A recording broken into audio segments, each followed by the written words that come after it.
And I am Sean Kimale right here in Abuja. Well, let's get to let you know that we're getting a lot of reactions, and the Senate seems to be explaining itself on what it did on the Electoral Act amendment. So, the Nigeria's electoral framework has undergone significant changes as the National Assembly has outlined key reforms that has been carried out in the Electoral Act now 2026, describing the law as a product of 2 years of consultations with the Office of the Attorney General of the Federation, civil society groups, development partners, and the Independent National Electoral Commission. According to the Senate leader, Opeyemi Bamidele, the new legislation makes electronic transmission of results mandatory, compels the use of beavers for voter accreditation, establishes a dedicated electoral fund to strengthen INEC's financial autonomy, and requires political parties to maintain and submit digital membership registers ahead of primaries. The harmonized bill was transmitted to President Bola Tinubu and signed into law within 24 hours, a move lawmakers say was necessary to avoid constitutional uncertainty ahead of the 2027 general elections, even as some civil society organizations question the speed of the assent. And there are a few changes that have been made to the amendment.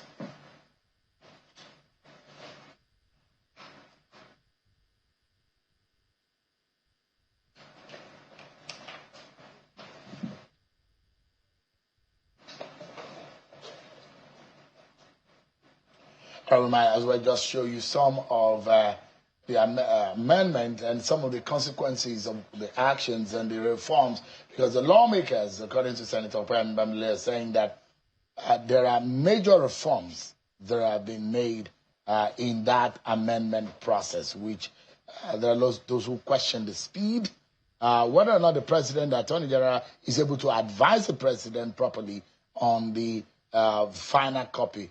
What does the final copy even look like? I'm not sure that anyone out here is being able to get copies yet. But swiftly, we see how fast the law can come to effect.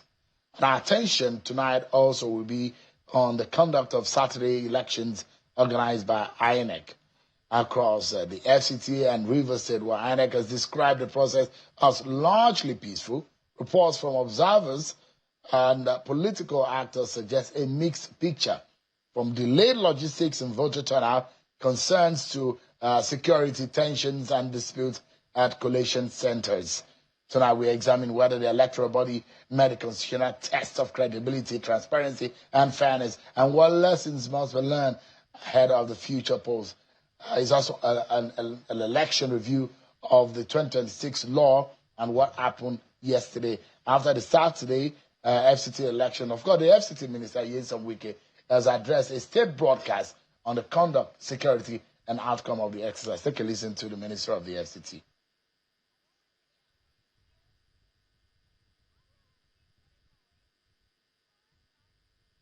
The peaceful conduct of the election is a testament to the commitment of the people of Federal Capital Territory to democracy and good governance. I thank the residents for believing in the renewed and credible democratic process being championed by the government of President Bola Tinubu, Grand Commander of the Federal Republic. To all the candidates who participated in the election, I commend their belief in our democracy. Their participation is a proof of their commitment to ensuring that the voice of the minorities is heard, even when it is the majority that will always have its way. Most especially, I congratulate the All Progressive Congress, APC, and the People's Democratic Party for their victories. This election has indeed shown that Nigeria now know the ruling party and the real opposition party. Also, the election has further exposed the hypocrisy of people who go about buying corns and granules from roadside sellers for the purpose of campaign just to deceive Nigerians. Yesterday, the residents of the FCT demonstrated that they cannot be deceived by emergency Democrats who have chosen not to see anything good in our country and the government. I thank Mr. President for the development he has brought to the FCT. This election is a reflection of the President's vision and leadership and a testimony that the New Hope agenda has brought optimism and confidence to the people of the FCT. I commend the President for standing firm in defense of democracy, particularly in ensuring the amendment of the Electoral Act to strengthen the conduct of credible elections.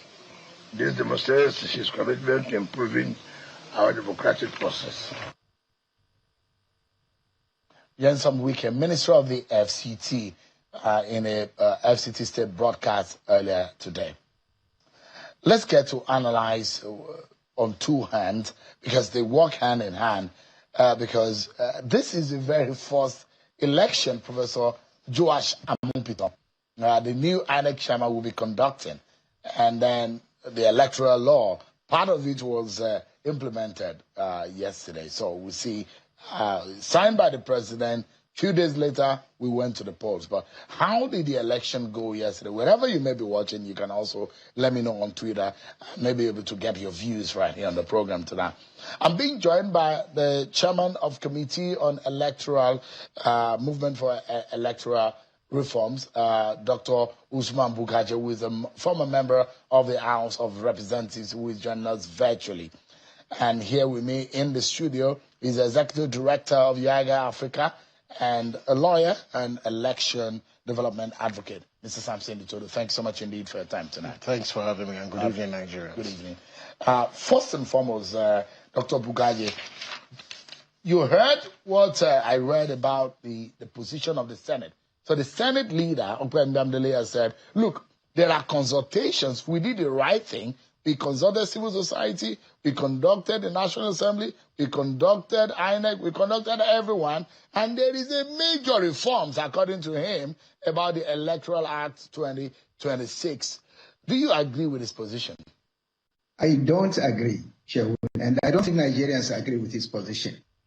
And it's a very sad thing that somebody of his own standing should be speaking like this, because is he assuming that we do not know what actually happened in the Senate? His own colleagues came out calling APC only. The cameras were there.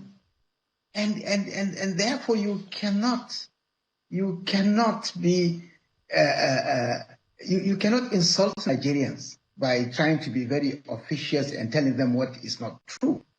What we saw and what everybody knew was that the Senate was insisting that there should not be that mandatory electronic transmission of results in real time.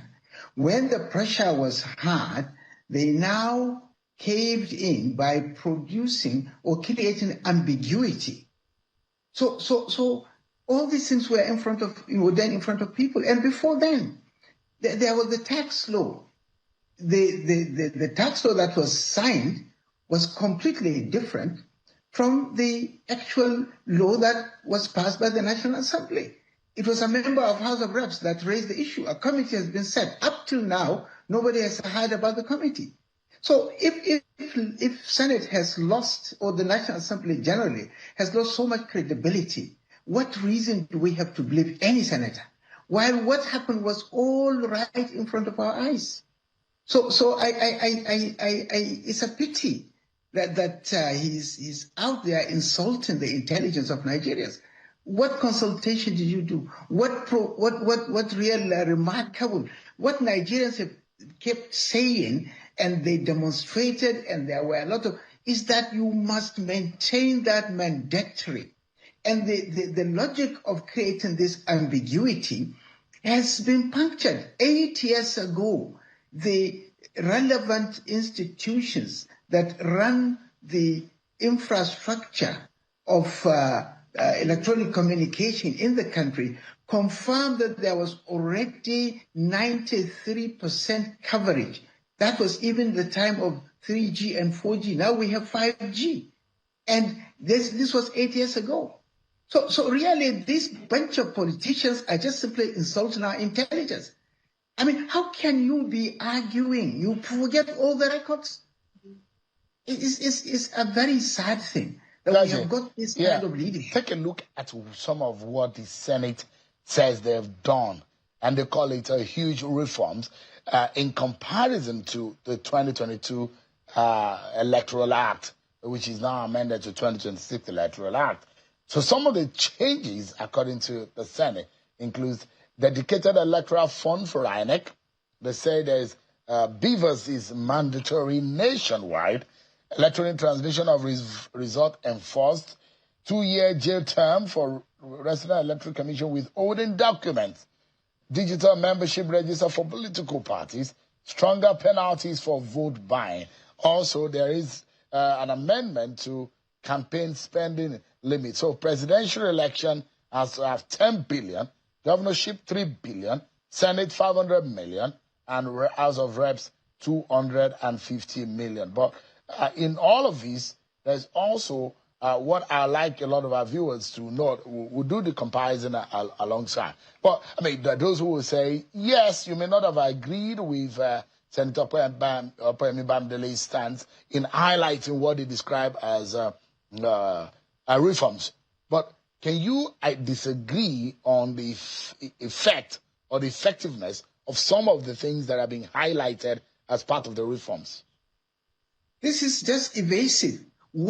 Ask them, where is the mandatory transmission of electronic results real time? Why can't you do it? Unless you are intending to rig the election, you should allow it. There is no reason. This idea that we do not have the power, of course, you can. I mean, it's silly, really. When bandits in the bush are sending TikToks and sending things from right inside the bush, where the security agencies cannot even reach. So what grounds do you have to say that we don't have sufficient infrastructure? INEC itself, in its own submission during the public hearing, made it very clear that they are ready for this mandatory transmission of results in real time, electronic transmission in real time. Therefore, all these cosmetics are not important. Where is the mandatory? What do you fear? If your reason is that we don't have enough infrastructure to do this, then you are lying. Because those who have the capacity and who have the responsibility to say so, they have said that there is enough infrastructure, there is enough, to get this result electronically transmitted in real time. So what is your problem? Except that you want to rig. And I understand, I'm not in the country, but I understand even electricity was switched off during the last, in some areas during the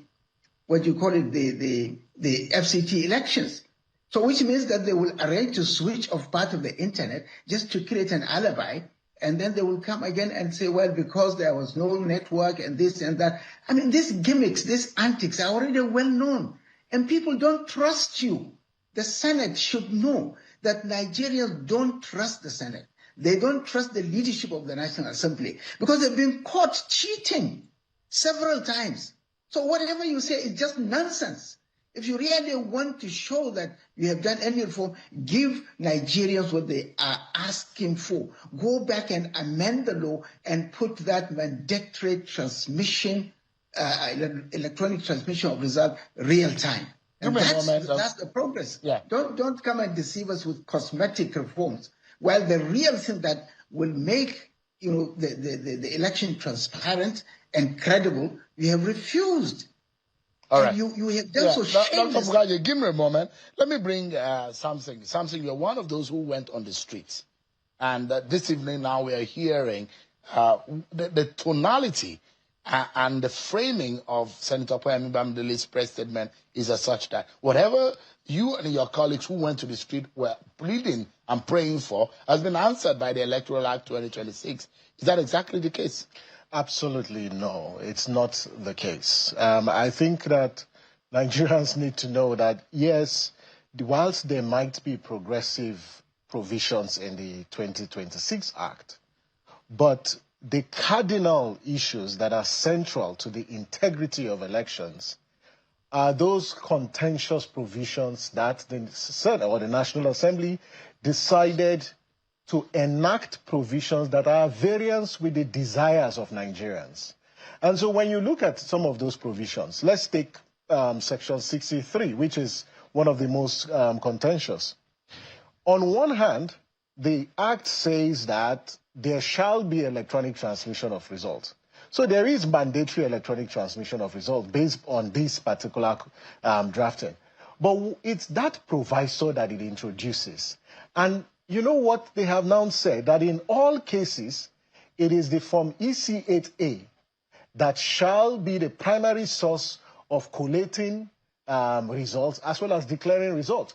What they have done, to a large extent, is just legitimizing the current practice, which is that any result on the IREF has no legal effect. It's only for verification because there is a superior legal recognition that has been given to the Form EC8A. And what Nigerians are saying is the primary instrument of election rigging, the primary instrument of election manipulation is the Form EC8A. So if you place primacy on the Form EC8A and that Form EC8A becomes falsified, it then renders, the electronically transmitted results, a nullity of no effect. And that's what Nigerians are saying, that no, you cannot place primacy on EC8As because we know that EC8As are often used, and historically, they are used as tools for result manipulation. And they decided on their own accord, at variance with what Nigerians said. And I think the point needs to be made that the way the National Assembly voted on that particular provision is against the will of the people. And no one should attempt to deceive Nigerians that this was in line with what Nigerians wanted. No. But they say they are representative of the people. No, but they say they are representative of the people. But did they listen to the people? And we're not talking about civil society. You need to go online and speak to people. In fact, the Senate committee and the House committee conducted town halls in several parts of the country. In fact, there are a large number of legislators in the National Assembly who also wanted real-time electronic transmission of results. We saw that, right? So it's not necessarily about whether they are representative of the people. I have the faces of the 15 in the Senate who voted for, and the 55 are mostly APC lawmakers who voted for the amendment as it is right now, and those who said, no, we wanted something a bit more drastic, and probably a producer can put up the faces of the 15 senators, mostly minority and opposition lawmakers who said no, and some of them even staged a walkout. Some of them in the House of Representatives, we saw the walkout by the minority leader, and they were chanting insult, hauling the insult on the ruling party, indicating that they've stolen their rights in this matter. But the indications are that, if you look at it, is there anything good that we can take? Okay, so those are the faces of the lawmakers, from Senator Natasha Akpoti to Senator Seriake Dixon to Senator Ireti Kingibe, Senator Tony Nwoye, Senator Victor Omer, Senator Yinaya Abaribe seems to be leading the pack. 15 of them, Senator Dakwambo and a host of others who voted against the position now. But can we look at the bright side? Now, the law is here. We don't have any choice. The majority has spoken, and the minority, the majority have had their way, and the minority have simply spoken. But is there a bright side to this? Well, I don't think that's the question about whether there's a bright side or no bright side.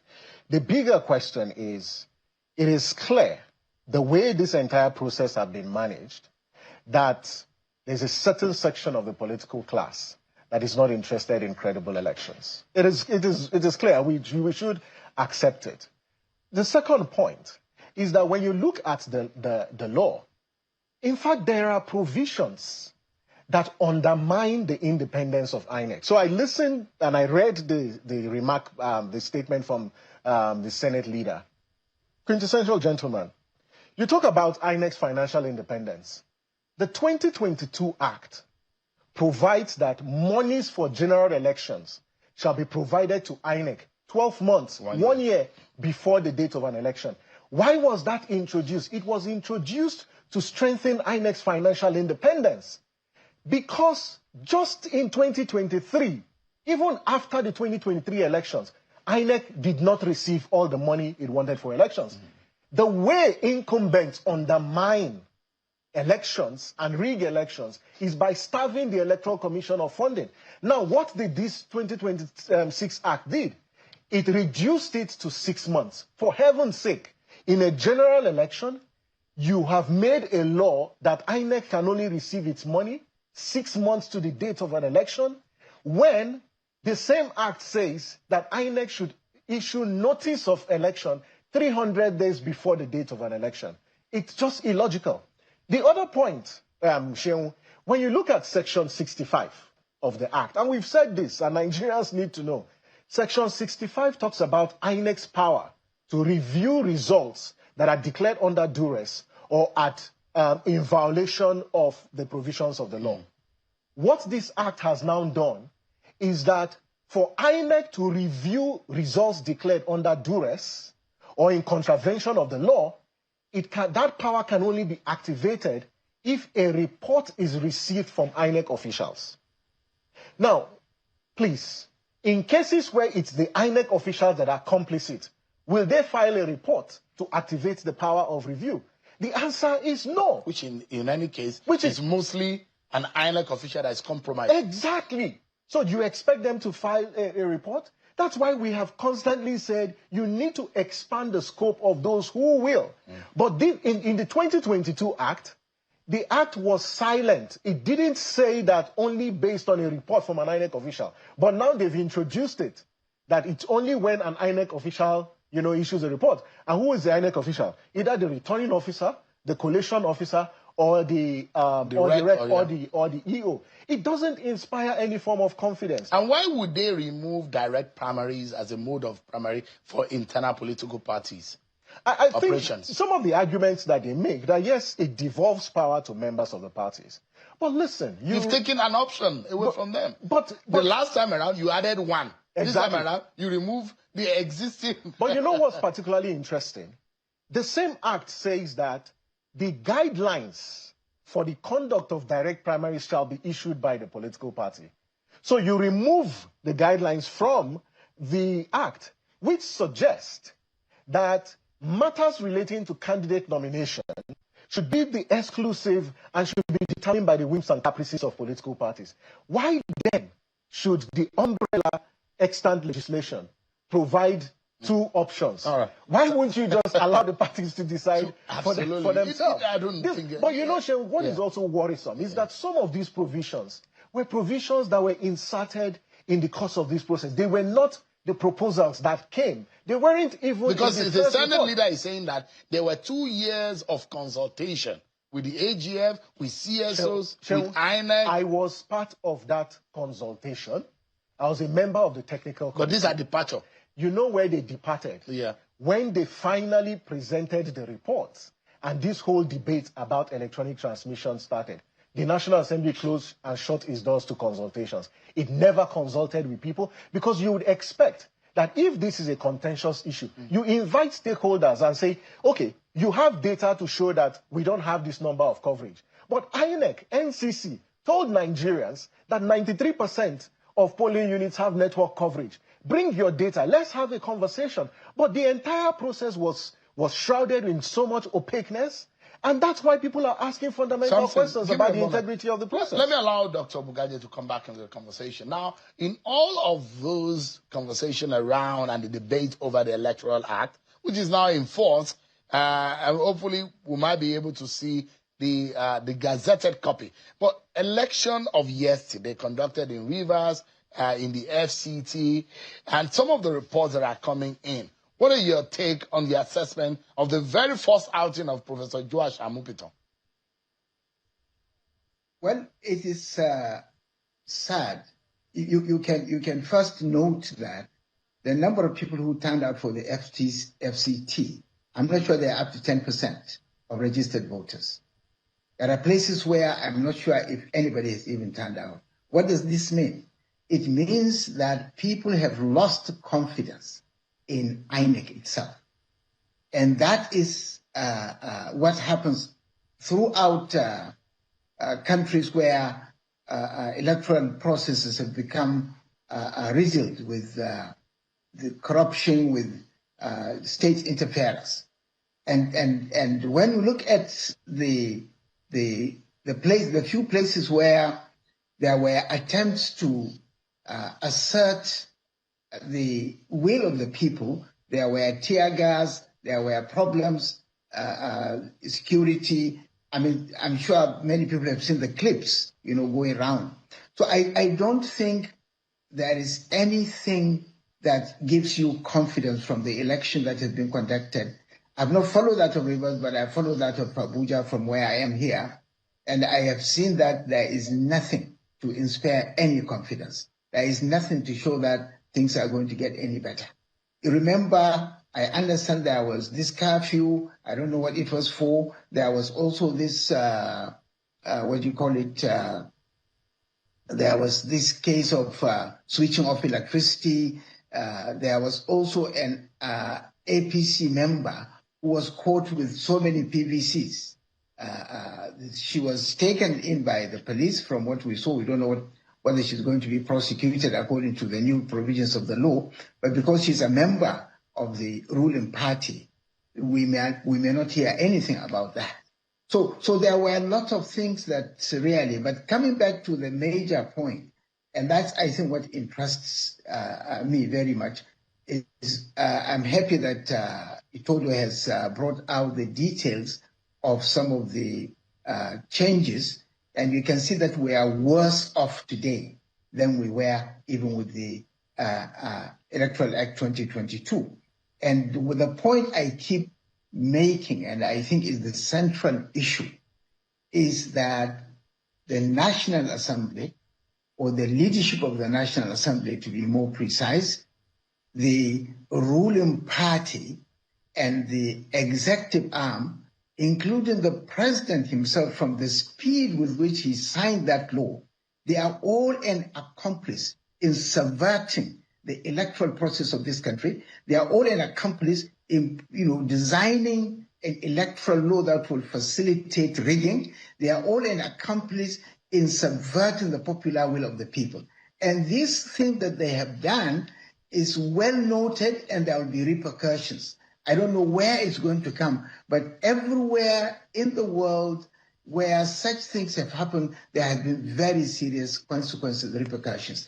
These people cannot see the repercussions. They are so obsessed with power. They are so obsessed with the control that they now have for national, for state treasury, and the way they, dispense money the way they want.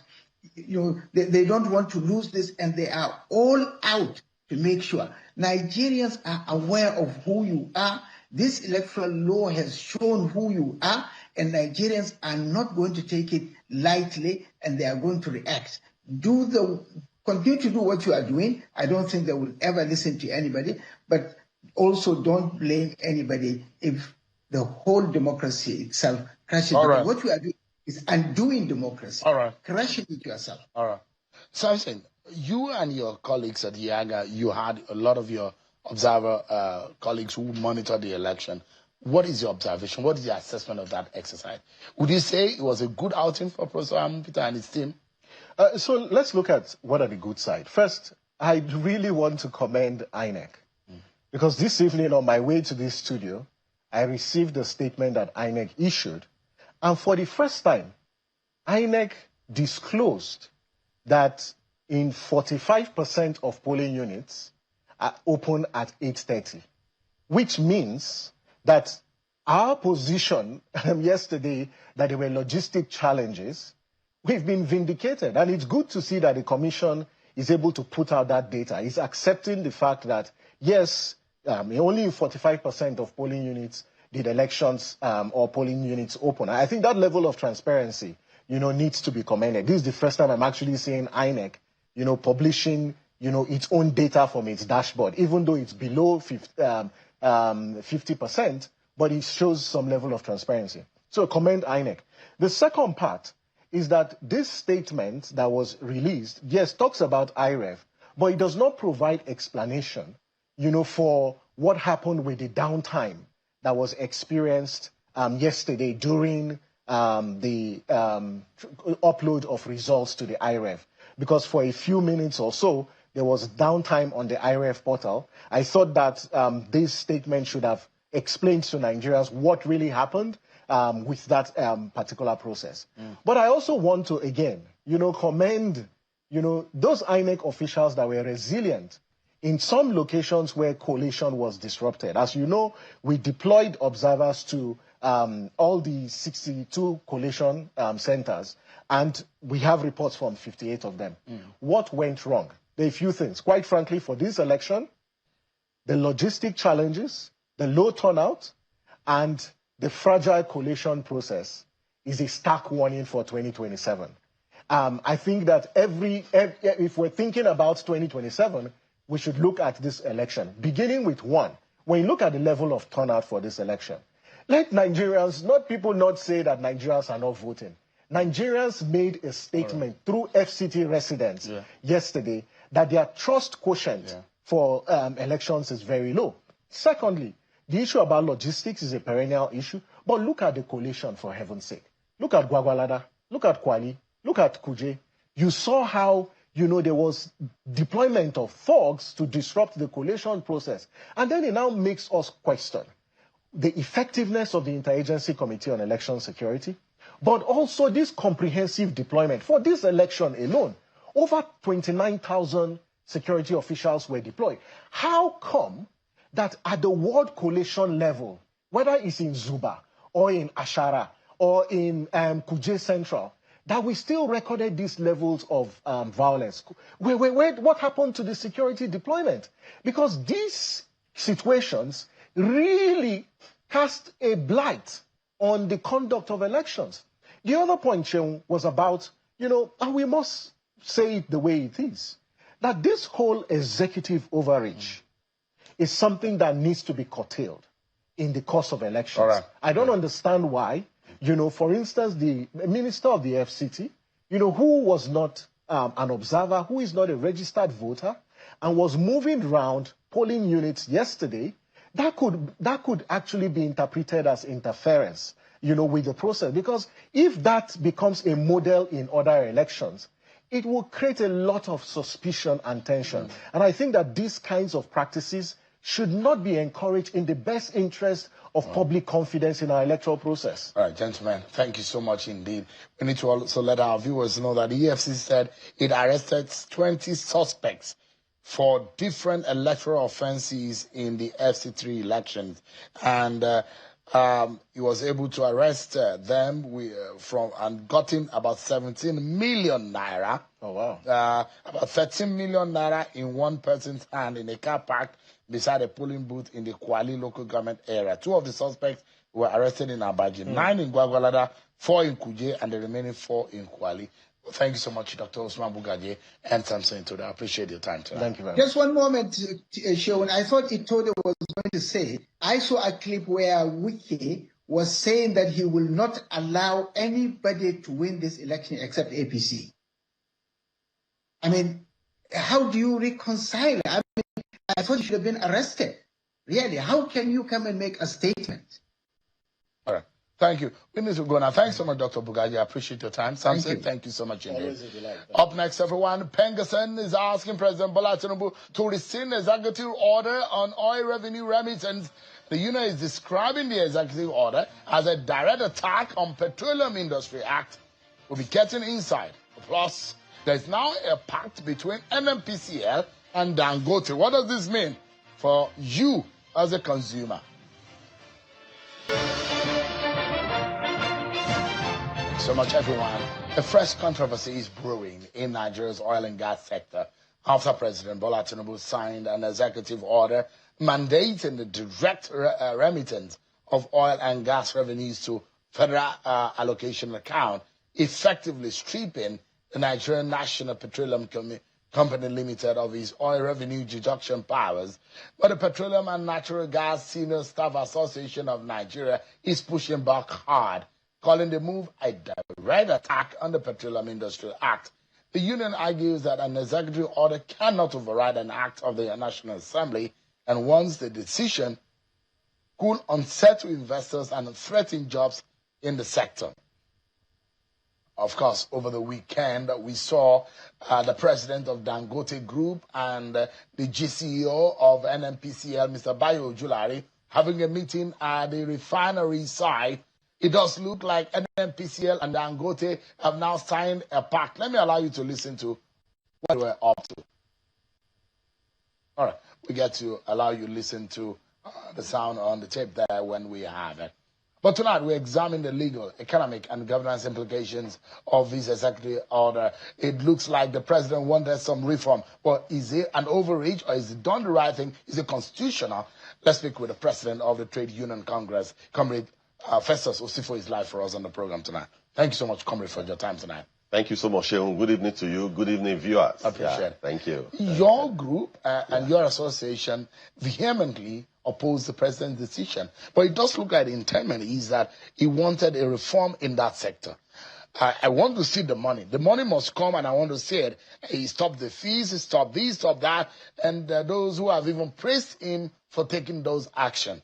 Why do you disagree with the president? Yeah, thank you so much, Sheung. First, we are in support of any initiative that will bring about transparency in the oil and gas industry. So any initiative that will block whatsoever loopholes that exist in the oil and gas industry, Pengasans supports it 101%. But when this order came, so we examined it. So when we checked it, we discovered that we have a law.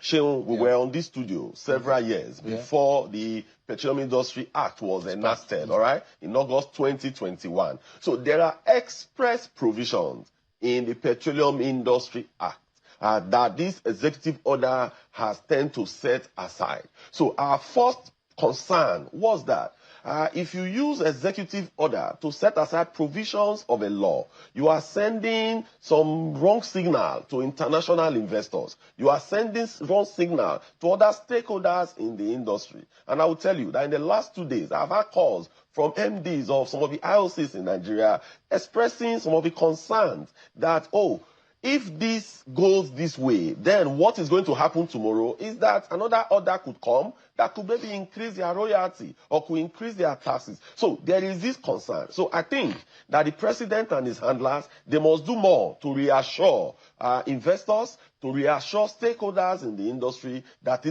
this is not the new norm. Like as I have said, we support every initiative that brings about transparency, every single initiative that brings about accountability in the oil and gas industry. But we must do this in a stable environment. So our challenge majorly is about the process. Okay. Much more than the substance. Let's pick it one after the other. Yes. You have a problem with the remittance part of the order. The president said the remittance should be directly to FARC, and this is supposed to improve transparency, ensure that states receive their rightful allocations without intermediary deductions, but you don't seem to agree. But the PIA, so the challenge is that there's a provision in the PIA. A departure from the PIA? Yes, this is a departure from the PIA. What does the PIA say? Yeah, the PIA said that NNPCL is supposed to be the concessionaire for PLC, production sharing contract. And that for being concessionaire for PLC, once you have collected the revenue for oil and gas, you remove royalty. After removing royalty, you remove taxes. After removing taxes, then you will now remove what we call cost recovery. After that, you now remain profit oil, which is around about 10% of the total revenue. Then this profit oil now is what you would now remove 30%, put in Frontier Exploration Fund, and you take 30%, you will now put it in Frontier Exploration Fund, another 30% will go like management fee. Then 40% is remitted to government. Remember, both taxes and royalties are also remitted to government. So now, that is what the provision of the PIA. But now the executive order has set aside the Frontier Exploration Fund. That is a creation of law. The executive order as well has removed that management fee. That is a provision of law. So this is what happened, Sheung. Before the PIA was actually passed, the revenue was going directly to federation accounts. So we don't have problem with that in any way. But what we are saying is that let's do it the right way. What government was doing before PIA was passed, they send this money, NNPC will send the money straight to FARC, then FARC will now give them management fee. Because there are people that are, just like FROIS, that is collecting taxes, right? They have employees they need to pay. So they will now give them management fee. So NNPC now use that management fee in paying the staff that are managing these PLCs. So we can go back to that era. But all we are saying is that the process, don't use executive order to amend the law. It sends the wrong signal. So the advice Pengerson is given to the president. Yes. Look, yes, you have the constitutional power to impose or to enact executive orders. But this is in contravention of the standing provisions of the PIA. Correct. So what the president should have done is to find a way of seeking an executive amendment to the PIA. But do you also fear, because the question here is that the NNPC deduction model is lacking sufficiency in transparency. And the fact that the institutional issues that the president has identified will now take some kind of autonomy, and it will now bring some kind of financial scrutiny into the process. But you agree with that 100%? Yes. So, but the president must go through the right process. I made the law. Today, both the Senate and the House of Reps, they are APC. The government is APC, right? They have majority in the Senate and House of Reps to amend laws. Does it affect jobs in any way? Yes, it has potential as well. I mean, if, for example, you send a bill to National Assembly, Pengerson will come there.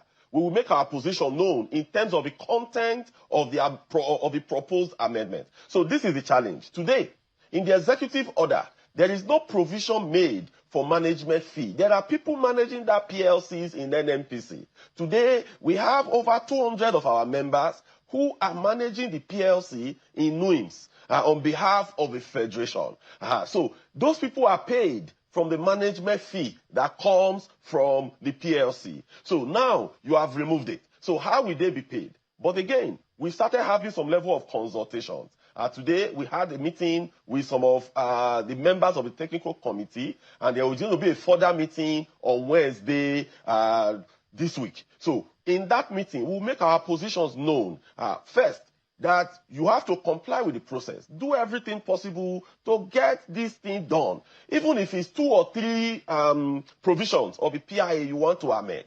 You could remember, Shehu, that this president had records in passing bills through National Assembly as fast as possible. So you could isolate 2, 3 sections that you think will bring about more transparency in the industry. You take National Assembly. All the stakeholders will come. They will debate it. They will make their position known. Then eventually National Assembly passes it and you sign it into law. So with that, you are reassuring the stakeholders, you are reassuring investors that tomorrow, if they bring their petrodollar into the country, that with an executive order, you will not just change the rule of engagement. So it is key for us to bring to talk about stability. It's also a threat to investors' interests. Correct. Let's take a moment, and I'd like you to educate Nigerians. You saw the deal between Dangote and NNPCL. How does that make you feel?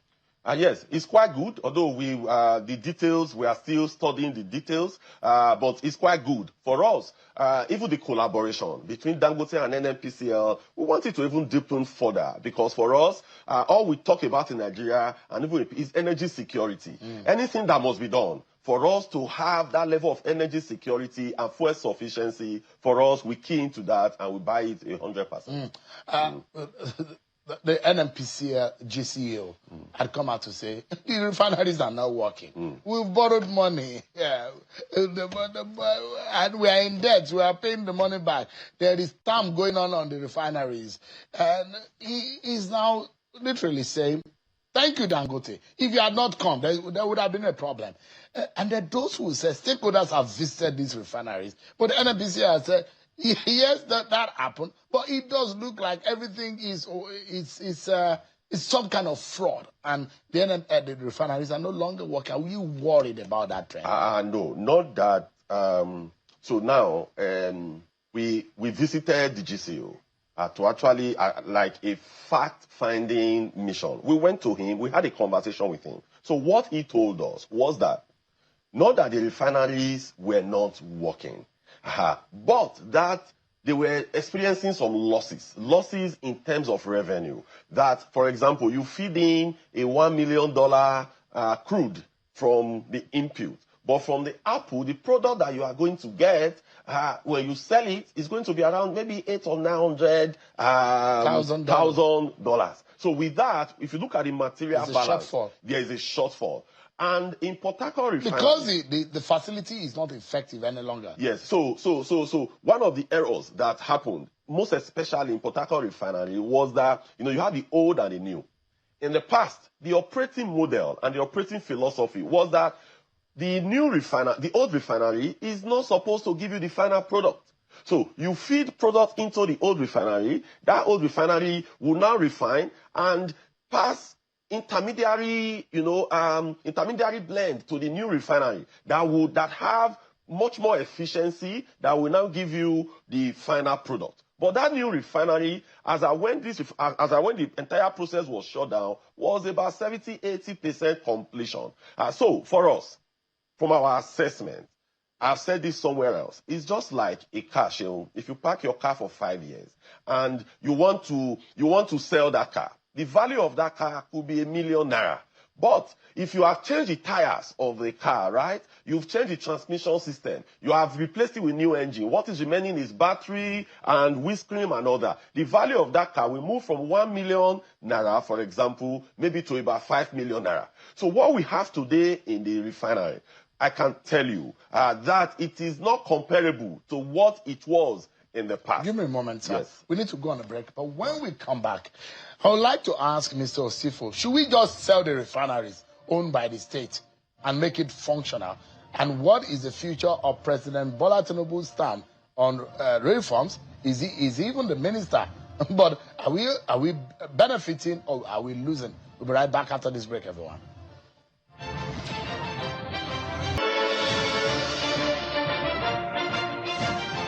Much everyone. Our closing moment with Comrade Pastor Osifo. Comrade, should we be selling these refineries? Yes. We have always advocated in Pengassan in the last 20 years that government should bring about the NLNG model in the refinery. And what is that? Government should take minority stake in the refinery and sell the majority stake. At least, government should sell minimum 51% to investors. And these investors, they should be refiners. They shouldn't just be portfolio investors or politicians or friends of the political class. But sell at least 51% of this refinery, you sell it to refiners. That is what we have advocated. So we are not against our government selling majority stake in the refinery. That is what we have advocated in the last years. If you check the NLNG model, it has worked.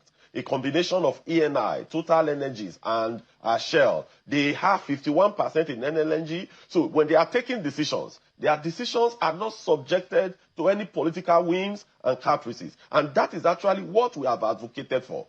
Government, divest your interest in the refinery. Allow minimum 51% of your shareholding. Give it to private investors, let them invest, and let them come and run the refinery. The advantage of that is that there won't be politics. It should not be politicized.